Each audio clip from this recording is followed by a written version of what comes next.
Hello friends, next theorem की तरफ चलते हैं। थ्योरम है एवरी सब group of a cyclic group is cyclic. मतलब ये है कि साइक्लिक ग्रुप का जो सब ग्रुप होता है वो भी साइक्लिक ही होता है। हम लोगों को ये प्रूफ करना है कि साइक्लिक ग्रुप का जो ग्रुप होता है, सब ग्रुप होता है, साइक्लिक ग्रुप का जो सब ग्रुप होता है वो भी साइक्लिक ही होता है। ओके, देते हैं proof.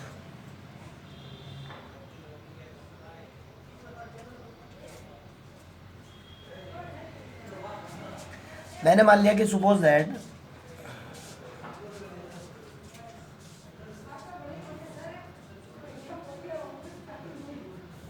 G is a cyclic group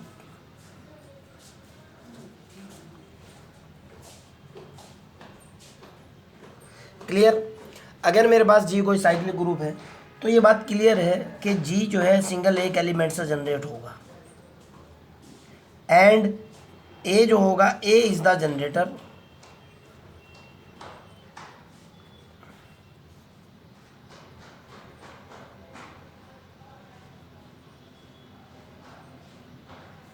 of group G।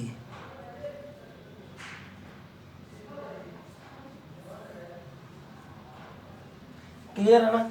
पहली बात तो ये है कि सिंगल एक एलिमेंट से जनरेट होगा और एक एलिमेंट से जनरेट होने के बाद जो है ए उसका क्या होगा, जनरेटर होगा।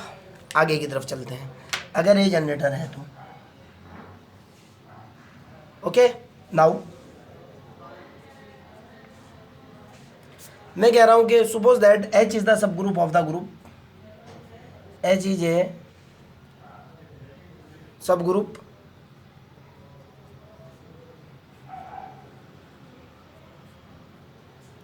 ऑफ ग्रुप G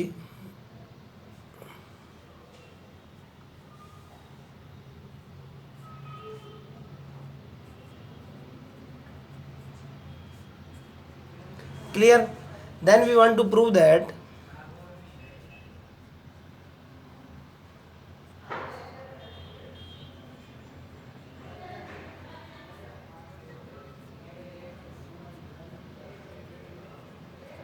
क्या साबित करना है भाई, we want to prove that H is a cyclic sub group, cyclic sub group of group G। Okay, H मेरे को दिखाना है कि साइक्लिक सब ग्रुप है किसी ग्रुप G का। तो जाहिर सी बात है H की तीन सिचुएशन हो सकती है। पहली बात तो ये है कि अगर मान लिया H बराबर G के है, ठीक, तो इसको समझाने की ज़रूरत ही नहीं है। अगर H बराबर G के हैं तो प्रूफ हो चुका कि द सब group of cyclic group is cyclic, nothing to prove. दूसरा केस हो सकता है H बराबर अगर आइडेंटिटी के हैं, देन अगर एक एलिमेंट है देन ये डिफ़ॉल्ट है, इसको बोलता हूँ मैं इम्प्रॉपर सब ग्रुप। ओके, तो H इज साइक्लिक हो जाएगा, तब भी cyclic sub group of G। तीसरा केस देखते हैं। मान लिया जाए H not is equal to G के है, H बराबर G के नहीं है and H not is equal to 5 है, H not is equal to 5 है। ओके, आप इस चीज़ को बहुत अच्छे तरीके से जानते हो बेटा। G जो मेरा साइक्लिक ग्रुप है वो A से जनरेट हो रहा है। मैंने माना है कि G जो सब ग्रुप है, सॉरी, G जो मेरा साइक्लिक ग्रुप है वो A से जनरेट हो रहा है। तो जाहिर सी बात है G के अंदर जो एलिमेंट होंगे बेटा वो इस तरह के होंगे, ए स्क्वायर, ए की पावर 3, ए की पावर 4 अप टू ए की पावर n टाइप के एलिमेंट होंगे। ओके, मैंने साथ में माना है कि H इज ए, H सब ग्रुप है क्या है, G का। तो H के अंदर भी जो एलिमेंट होंगे बेटा, H के अंदर जो एलिमेंट होंगे वो इसी तरह के एलिमेंट होंगे। हो सकता है ए की पावर n, ए की पावर m, ए की power p and so on, इस तरह के एलिमेंट होंगे। क्लियर सी बात है। मैं वही कहने की कोशिश कर रहा हूँ कि सपोज दैट, क्या सपोज कर रहा हूँ बेटा, सपोज दैट के मान लिया जाए ए की power m belong to H है। क्लियर, ए की पावर m जो है क्या है, H के अंदर बिलोंग कर रहा है एंड एच इज ए सब ग्रुप, एच तो सब ग्रुप है। अगर ए की power M belong to H है और एच सब ग्रुप है तो इसमें कोई शक वाली बात नहीं है, ए की power minus M belong to H होगा। ग्रुप की प्रॉपर्टी बोलती है बेटा, अगर कोई एलिमेंट ग्रुप के अंदर है तो उसका इन्वर्स एलिमेंट भी ग्रुप के अंदर होता है। आप इस चीज़ को बहुत अच्छे तरीके से जानते हो। ओके, तो ए की पावर माइनस के एम बिलोंग टू एच होगा। ओके, यानी मैं क्या कह सकता हूँ एच कंटेन, मैं ये बोल सकता हूँ एच कंटेन द एलिमेंट, किस तरह के एलिमेंट है, in the form of a square, a square, a cube and so on, a की पावर एम, ए की power P and so on. इस तरह की तो एलिमेंट रखेगा, कोई दिक्कत नहीं है। आगे की तरफ चलते हैं। अब इस पर आ जाओ आप, ये जो ए की पावर एम है थोड़ा इसके बारे में देखते हैं। मान लिया जाए मैं कह रहा हूँ कि ए की पावर एम में suppose that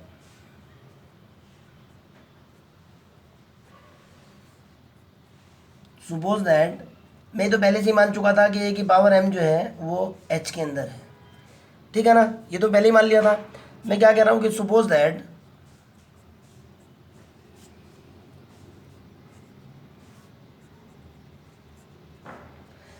M is least positive integer, छोटे से छोटा नंबर हो, M is least positive integer. अगर पॉजिटिव इंटीजर है,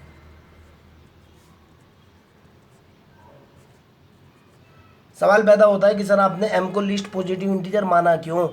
ये बहुत बड़ा इशू है, बहुत बड़ा क्वेश्चन है। मैंने आपको क्वेश्चन के अंदर बेटा साइक्लिक ग्रुप के अंदर बताया था कि g जो होता है, एक एग्जांपल दे करके बता रहा हूँ, 1 माइनस के 1 आयोटा और माइनस के आयोटा। आपको बताया कि इस ग्रुप का जो जनरेटर है वो आई बी है और माइनस के आई बी है। अगर मैं i की पावर 1 करता हूँ तो i आता है, i की पावर 2 करता हूँ -1 निकलता है, i की पावर 3 करता हूँ माइनस आयोटा आता है, i की पावर 4 करता हूँ तो 1 आता है। मैं कह रहा हूँ m is the least positive integer. Okay, ये जो पावर है यहाँ देखो आप बेटा, ये मैंने छोटी से छोटी मान ली। कहोगे क्यों, आप i की पावर 10 ले लो, i की पावर 10 का मतलब निकलता है i की पावर 8 इंटू आई की पावर 2। मतलब क्या निकला, i की पावर 8 की वैल्यू कितनी होती है, आयोटा स्क्वायर की वैल्यू, आयोटा स्क्वायर की वैल्यू कितनी होती है, माइनस के 1 होती है ना, -1 की पावर -1 की पावर 4 गुणा माइनस के 1, मतलब क्या निकला, माइनस के 1 आ जाएगा। मतलब मैं ये कहना चाह रहा हूँ कि ये जो जितनी भी बड़ी पावर है डायरेक्टली इनडायरेक्टली छोटी पावर के अंदर कन्वर्ट होते हुए चलती है। -1 का मतलब क्या निकला, आल्टा की पावर 2, अर्थात जो बड़ी पावर है छोटी पावर के अंदर कन्वर्ट हो चुकी। देखो आप, इसलिए मैंने कहा कि मेरे पास जो है ये जो ए की पावर m है, ये जो m है वो मेरे पास लीस्ट पॉजिटिव इंटीजर है। Okay, now we want to prove that, सिद्ध क्या करना है, टू प्रूव दैट हम लोगों को साबित करना है H is a cyclic sub group.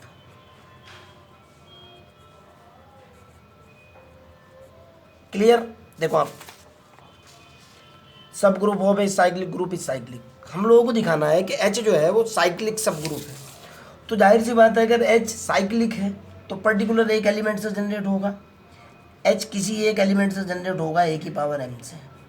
Okay, और H के अंदर जो एलिमेंट होंगे बेटा, H के अंदर जो एलिमेंट होंगे वो होंगे ए की पावर m, ए की पावर m की पावर 1, ए की पावर m की पावर 2।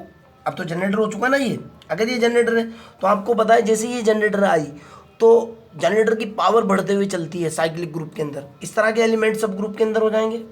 ओके, इनमें से कोई एक ऐसा भी एलिमेंट होगा जो ए की पावर n की फॉर्म में होगा, मान लिया वो बिलोंग टू H है। ओके, हम इस चीज़ को जानते हैं कि इसके अंदर इस तरह के एलिमेंट होंगे। अगर इस तरह के एलिमेंट है तो कोई एक ऐसा भी एलिमेंट होगा, और अगर ऐसा भी एलिमेंट है, हम इस चीज़ को बहुत अच्छे तरीके से जानते हैं कि दुनिया के किसी भी नंबर को दूसरे नंबर के रूप में लिखा जा सकता है। जैसे 5 और 3 की बात करूं, 5 को लिखा जा सकता है 3 गुणा 2 -1। आप 10 और 100 की बात, 20 और 50 की बात कर लो, 50 और 20 की बात कर लो। 50 को लिखा जा सकता है 2 गुणा 20 40 प्लस के 10, अर्थात दुनिया के किसी भी नंबर को दूसरे नंबर की फॉर्म में लिखा जा सकता है।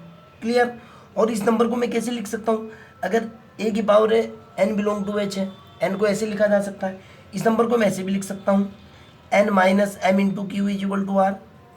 बात तो एक ही है।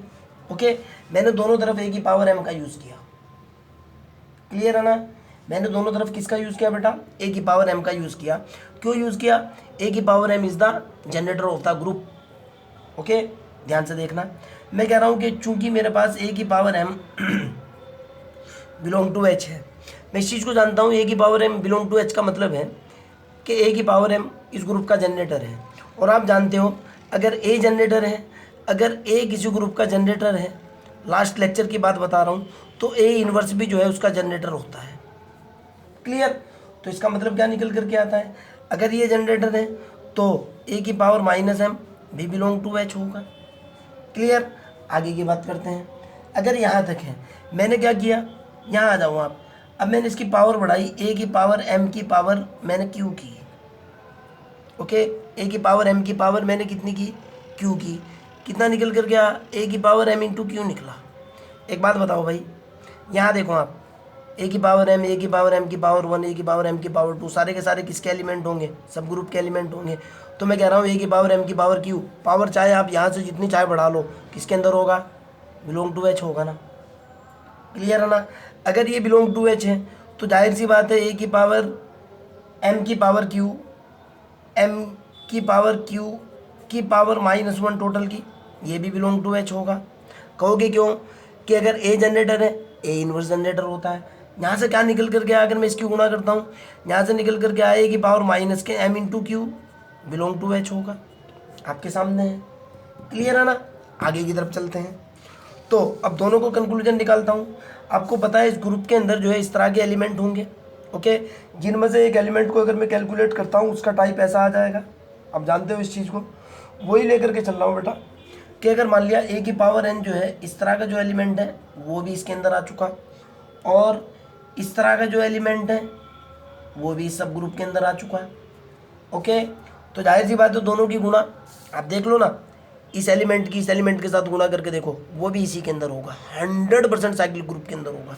जब ये दोनों उसके अंदर है, ग्रुप थ्योरी बोलती है कि अगर दो एलिमेंट ग्रुप के अंदर है उनका गुणा 100% उस ग्रुप के अंदर होता है। इसका मतलब क्या निकल गया, इसका मतलब निकल गया कि बेटा ए की पावर एन इंटू ए की पावर माइनस एम क्यू भी एच के अंदर होगा। अगर मैं आपको पता है सेम बेस के ऊपर पावर हमेशा ऐड होती है, इसका मतलब क्या निकल गया, ए की पावर एन माइनस के एम क्यू भी एच के अंदर होगा। देखो अब आप यहाँ से मेरे पास कितना निकला हुआ है, N minus M Q is equal to कितना है, आर। इसका मतलब कितना निकला, ए की power R belong to H होगा। क्लियर है ना। आगे चलते हैं। मैं क्या मानते हुए चला हूँ, M is least positive integer, छोटे से छोटा साइक्लिक ग्रुप की प्रोबेबिलिटी से। ओके, मैं कह रहा हूँ कि M is least positive integer.